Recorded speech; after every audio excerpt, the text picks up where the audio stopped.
Bienvenidos a este vídeo en el que hablaremos de infiltración de ácido hialurónico en la ojera. La ojera es una región de difícil tratamiento.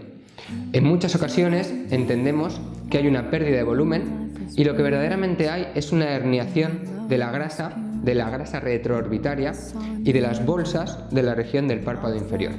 Al final, en cirugía plástica tenemos que entender todas las regiones corporales como un juego de luces y sombras.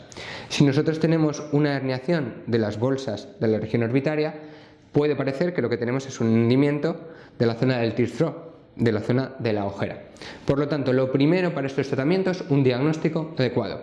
Si tenemos una herniación de la grasa, habrá que realizar una blefaroplastia o un tratamiento que nos permita que se vaya hacia adentro esa región grasa. Si lo que tenemos es un verdadero hundimiento, que es lo más frecuente en pacientes de en torno a los 30-40 años, en ese caso sí que optamos por infiltrar. Para pacientes que tienen algo de oscuridad en la región palpebral, el hialurónico es una buena opción, pero no es la idónea.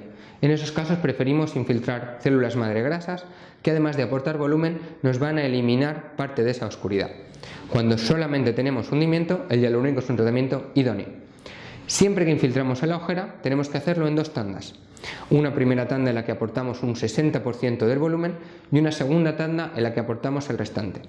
En ocasiones, aportando el 60% del volumen deficitario, conseguimos un 100%, porque el hialurónico en la ojera tiende a captar hasta un 30% de agua. Dado que esto es variable en cada paciente, lo ideal es infiltrar un volumen leve y ver la respuesta al mismo. En función de esta, decidimos el volumen final a infiltrar. Es muy importante no sobreinfiltrar la ojera.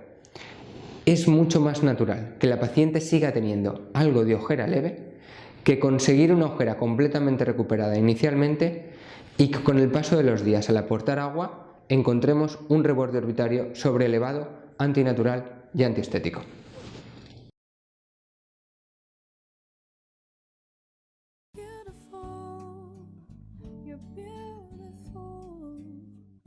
You're beautiful, it's true.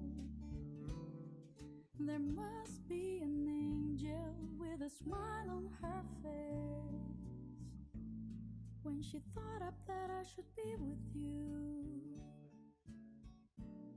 But it's time to face the truth.